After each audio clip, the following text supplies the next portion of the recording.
I have this little card about you, this thing it says Encounter, and I was wondering if we could get a close-up of that.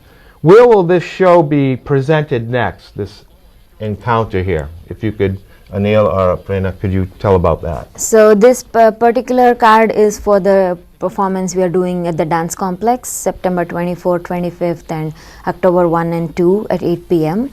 And after that we are going to perform the same show in Hartford, Connecticut, and in Vermont and in New Jersey Performing Arts Center. And next year we'll be taking it to Canada. Oh wow, so you're telling us where the other shows are already, which is good. Now, do you people, either online or, it sounds very interesting, have some sort of demo that you display either on your website or how you make those demos available to the people where you are at a certain time? Yeah, we have it online.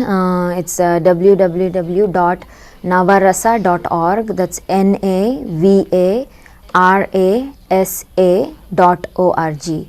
So all the demo and the ticket things, details are on it. Well, that's nice to know. Is there any future plans, you people are nice young people, future plans of where you would like to be, perhaps, with your dance troupe in 5 years from now, or how you want to circumference that around here or abroad or anything like that? Could you talk about your future plans? We want to be on Broadway. You don't want to be friends. You want to be where? Broadway. Broadway. These are my friends. No. Stephen Sondheim.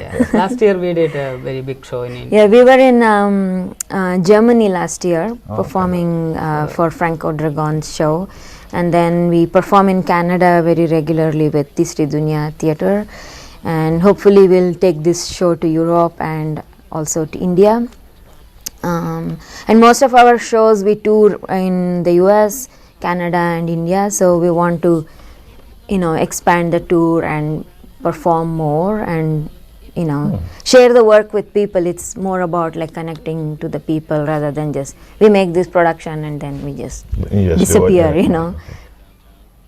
I would like to know, you talk about that you teach this, Aparna and Anil. What classes do you specifically teach? I know we went over that, but could you elaborate a little more, for instance, just about the classes you teach and tell about the style and describe them and how it's received by the people who come who are not as familiar with this, and I suppose the classes you do teach, that people from the area are unaware of this kind of dance and everything. So could you elaborate a little more on that? So I teach a form called Bharatanatyam, which is one of the classical Indian dances. So it has very strong rhythm structures and and then facial expressions, which uses every single muscle in the body, including the eyes and the eyebrow and everything. And then we have a lot of hand gestures, that is part of the training. And music is very integral, although nowadays dancers kind of think they don't need to learn music, but my teacher always insisted that you have to be a musician to be a dancer. So I learned to sing along with my dancing, so that has come very handy even in my contemporary work, because I can use my singing styles along with the dancing together. And then and Anil teaches, I guess you should tell I about. teach called martial arts called Kalaripayattu, one of the South Indian martial arts. It's called old martial arts, mother of martial arts. So this form is very beautiful form. It's like a dance. You can move with breathe and lot of jump and kick and lot of pressure point area. It's beautiful martial arts. So I'm getting a lot of other martial arts teachers come to study my school, our school. So this form is very beautiful form. So Aparna, I was wondering if you could demonstrate for us. We've been describing the kind of dance that your troupe does and where, when, everything. If you could, show us a little bit of what we describe. We want to really see it in movement. Would you mind just demonstrating for 15 or 20 seconds? Sure. And describe something? So this is a piece I'm going to show you from the new production, the Encounter. So it's part of in the piece. This one woman, she's part of this drama company. So she's singing and dancing all the time. So this is one of the dances that she performs as part of the show, and it's a love poem. So I'll do like a demo of that. We can. Oh, yeah. We'll just let that. No, I won't get up. I'll You do won't it get up. like You sitting can down. do it from sitting Yeah, down, so good. this is a technique that's used in the style I do. It's called abhinaya, where you use the upper body to tell a story, you know. So it's not, you don't need the entire body to do this. So with hand gestures and eyes and all that. So this is, it says, sister, listen, my Shiva is a man with beautiful hair and pearl-like teeth. He came, knocked at my door, asking for food, and when I held his hand, he disappeared as if it was all a dream.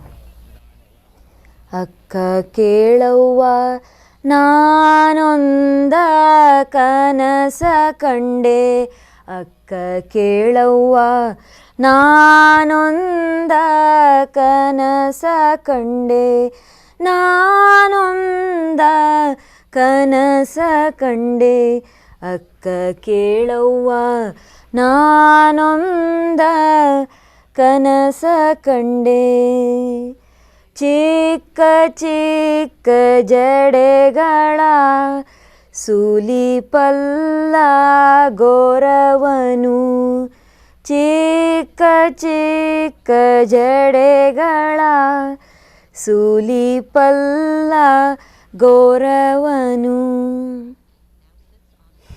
No, thank you very much. Anil may have to get up. I know you do Elephant martial and arts or something like that.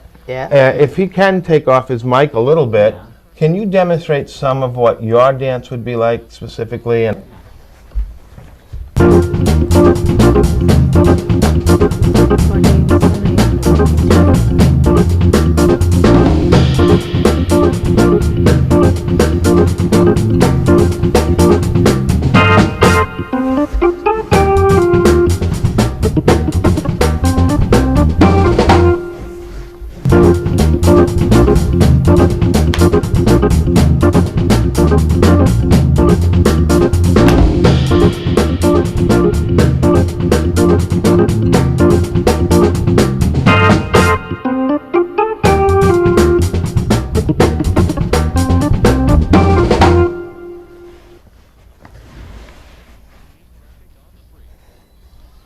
all right, thank you. Can you tell me where you have performed this? I suppose you go to Europe or even where this kind of dance originated. Could you tell?